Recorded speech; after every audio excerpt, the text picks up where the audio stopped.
दिल्ली के मुख्यमंत्री अरविंद केजरीवाल हैं, उन्होंने इस्तीफा तो दिया नहीं। तो सवाल है कि क्या जेल से किसी मुख्यमंत्री के लिए सरकार चलाना आसान है?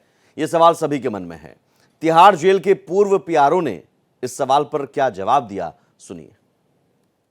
इस टाइम पे जो जेलें हैं 16 जेलें हैं, उसमें ऐसी कोई जगह नहीं है जहाँ पे कि वो सीएमशिप जो है जेल से चला सकें।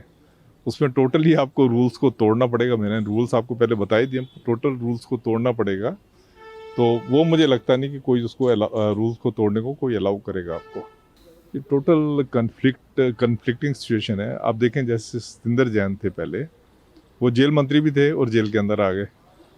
अब जरा सा उनको उन्होंने फैसिलिटी ज़्यादा दी, जरा सी या ज़्यादा जो भी उन्होंने फैसिलिटी दी, आपको शायद पता होगा कि डायरेक्टर जनरल प्रिजन के ऊपर जो उस टाइम पे थे उनके ऊपर एक्शन हो रहा है, सुप्रीम जेल के ऊपर एक्शन हो रहा है।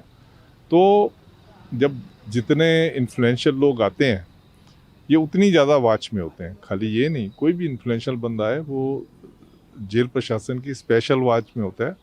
और अगर एक्स्ट्रा फैसिलिटी होती है, उनको पता है कि हमारे ऊपर एक्शन हो सकता है, या तो एडमिनिस्ट्रेटिव एक्शन ले सकता है या कोर्ट एक्शन ले सकती है। इसलिए बड़े सावधान रहते हैं कि इनको उतनी फैसिलिटी दो जितनी इनको जो है मैनुअल में इनकी परमिसिबल है। कोमल शर्मा हमारे साथ जुड़ी हुई हैं, संवाददाता दिल्ली से। कोमल, अब तिहाड़ जेल नया पता दिल्ली के मुख्यमंत्री का, जेल नंबर 2। सवाल है कि दिल्ली की सरकार जेल नंबर 2 से चलेगी, और चलेगी तो कैसे चलेगी? क्या जेल मैनुअल में कुछ ऐसा है कि सीएम मिल सकते हैं लोगों से, कोई फाइल है तो साइन कर सकते हैं, या फिर हफ्ते में कितने दिन मिलना हो सकता है, सशरीर मिल सकते हैं? क्या मैनुअल क्या कहता है और क्या ये संभव है?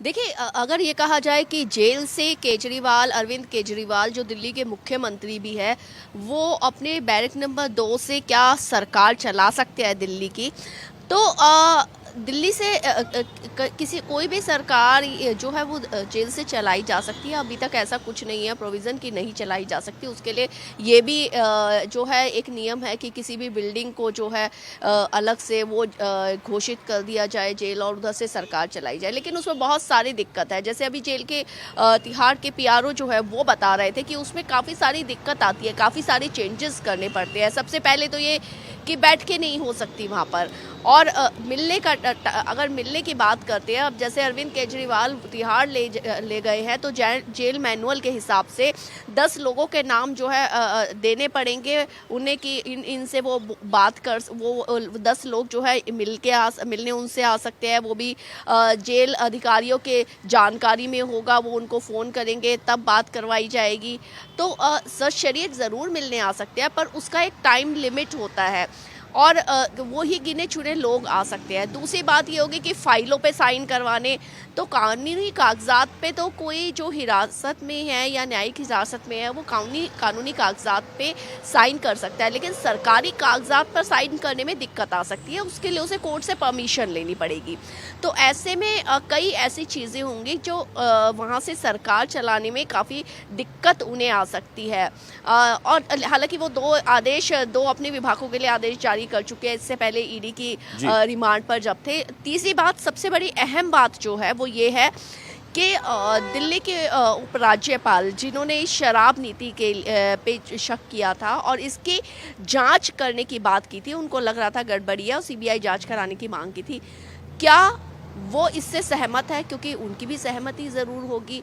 तो ऐसे में जो है वो वहाँ से जेल से उन्हें सरकार चलाने में क्या संवैधानिक संकट की स्थिति नजर आ रही है? अगर दिल्ली के मुख्यमंत्री अरविंद केजरीवाल जेल में लगातार रहते हैं और सरकार ऐसे ही रहती है, तो कुछ क्राइसिस की स्थिति बन सकती है। उसमें कुछ केंद्र या एलजी के हाथ में कुछ है पावर जो वो इनिशिएट लिया जा सकता है? बिल्कुल, उपराज्यपाल इस पे जो है कुछ निर्णय ले सकते हैं। हालांकि ऐसा अभी कोई संविधान में कुछ नहीं है कि जेल में रह कर के जो है सिटिंग एक सीएम वो अपनी सरकार नहीं चला सकता, लेकिन नैतिकता के तौर पर जो है वो कहीं ना कहीं सही नहीं रहेगा। और ऐसे में खास तौर से अब देखिए ये भी है कि आप सरकार चला रहे हैं, लेकिन किसके, क्योंकि आज जिस तरीके से उन्होंने ईडी ने कोर्ट में जब बात की, विजय नायर के बारे में बात की और केजरीवाल ने जब आतिशी और सौरभ, उन्होंने, ईडी ने बताया कि केजरीवाल ने बताया कि जो विजय नायर थे वो आतिशी और सौरभ को ही रिपोर्ट करते थे, तो ऐसे में आतिशी और सौरभ भी अब इस घेरे में आ गए हैं। तो किस तरीके से सरकार चलाएंगे, इन चीजों से निपटेंगे? आने या वाले सरकार दिनों में आतिशी चलाएंगे? और सौरभ भारद्वाज पर भी शिकंजा कसा जा सकता है। बिल्कुल, आने ठीक वाले, है। क्योंकि जब तो इसका उनके मतलब खुद पूरी की अरविंद पूरी केजरीवाल सरकार जब उनका पहले नाम- से ही मुख्यमंत्री मनीष सिसोदिया, सत्येंद्र जैन, संजय सिंह राज्यसभा सांसद और अब 2 और मंत्री रडार पर, तो पूरी की पूरी सरकार ही एक तरह से सरकार या आम आदमी पार्टी का बड़ा चेहरा ही इस पूरे शराब घोटाले में शिकंजे में कसता हुआ नजर आ रहा है। तो सरकार चलेगी कैसे, देखना होगा। बहुत शुक्रिया कोमल इस जानकारी के लिए।